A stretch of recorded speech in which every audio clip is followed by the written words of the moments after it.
detection and isolation of energy consumption heavy users is one of the PoCs that has been developed and demonstrated as part of the Resilient 6GDAWN project. This project, which has been led by CTTC, is part of the 5G UNICO Research and Development Program, itself part of Spain's Recovery, Transformation and Resilience Plan. More concretely, CTTC has coordinated all activities within the project, working on the alignment of the different use cases and hosting the Pelican radio testbed at CTTC premises. From Telcaria's side, we have served as the PoC leader, co-designing the architecture, key objectives and KPIs, and implementing the application-aware detection system and final demonstrator.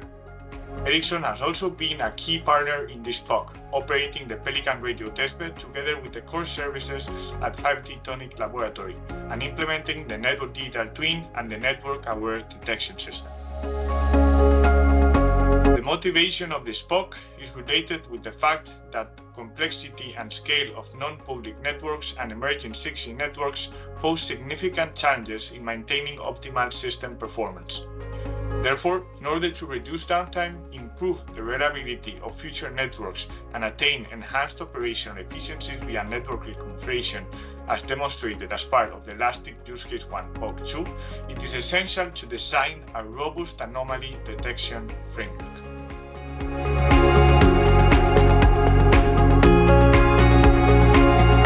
The first key innovation within this PoC has been the definition of a custom extension to the 3GPP-NEF interface that allows the exposure of detailed energy consumption metrics and anomaly patterns to external applications, together with the isolation on demand of given UEs, something that was not considered on the original standard.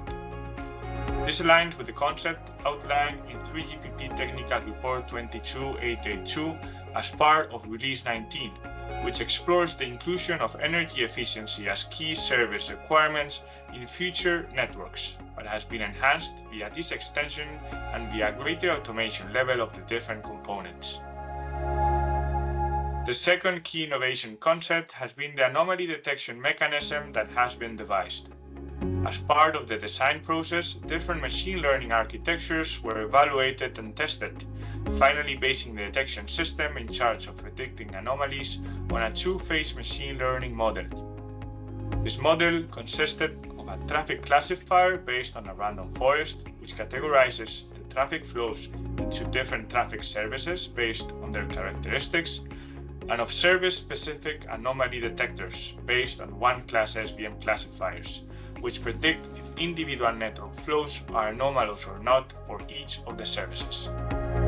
Additionally, due to the lack of labeled data, a traffic synthesizer was developed to validate the machine learning model via the creation of expected traffic exchanges in PPDR response scenarios.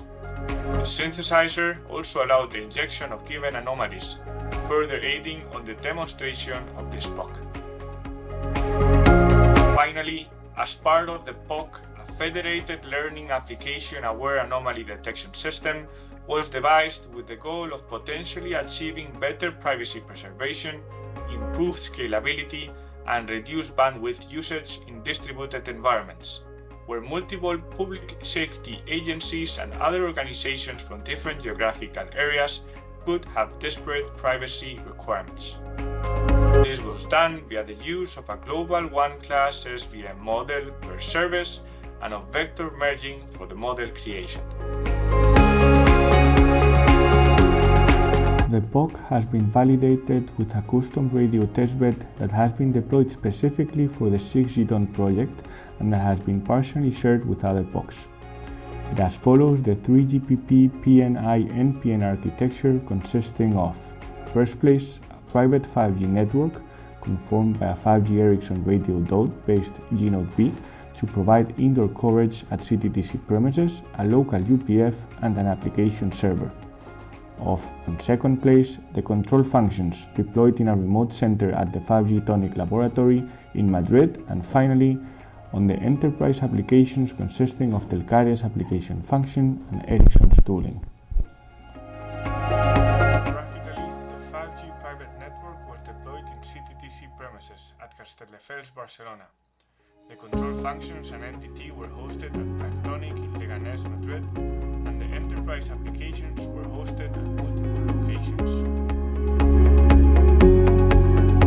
For the demo, we will try to simulate a real scenario where 32 different UEs corresponding to different devices usually used during a typified PPDR emergency response are connected to an NPN network.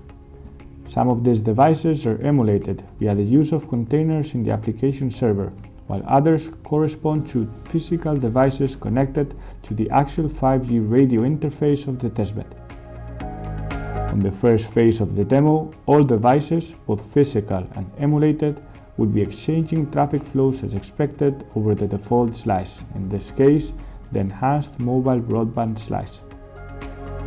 On the second phase, an anomaly will be triggered on one of the physical devices, which will start to send anomalous traffic, such as sending data to unusual devices, sending elevated throughputs, or maintaining unexpectedly long sessions. The application function will detect this based on its machine learning model, which will then, via the extended NEF interface, modify the control plane policies, propagating the configuration changes to the device. On the final phase, these configuration changes will force the anomalous device to reestablish a PDU session with the quarantine slice. Therefore, all subsequent packets will be sent through this quarantine slice, which will have an SLA with more stringent traffic limitations compared to the default one, with the goal of reducing the impact of this anomalous traffic to other devices. More concretely, for this specific demonstration, a maximum throughput of 128 kilobits per second will be enforced. In this demo, we can see in the main admin panel that was developed as part of the user interface of the application function how all the network data is being collected and analyzed. This includes energy consumption and performance KPIs collected and exposed via the NEF interface by the NDT, deviations from expected behavior as reported by the network-aware detection system, and network and application usage data from the application traffic probes. This information enables the reconstruction of the communication matrix in the network, showing in real time the current traffic flows exchanged between physical and emulated devices. Then, using a simple CLI, we can introduce an anomaly in one of the devices. In this case, we'll choose the physical device connected to the radio interface, which will start to produce anomalous traffic. This information is monitored in batches by the machine learning model, which detects the anomaly and isolates it via the isolation interface in the extended NEF. In order to execute this, the application function must provide the ID of the NPN to which the given UE is connected and the subscription ID of that UE, that is, its IMSI, which is able to trace back to the anomalous flows. Finally, the physical device reestablishes the session with the quarantine slice and its connectivity is restricted to the SLA policy configured for it.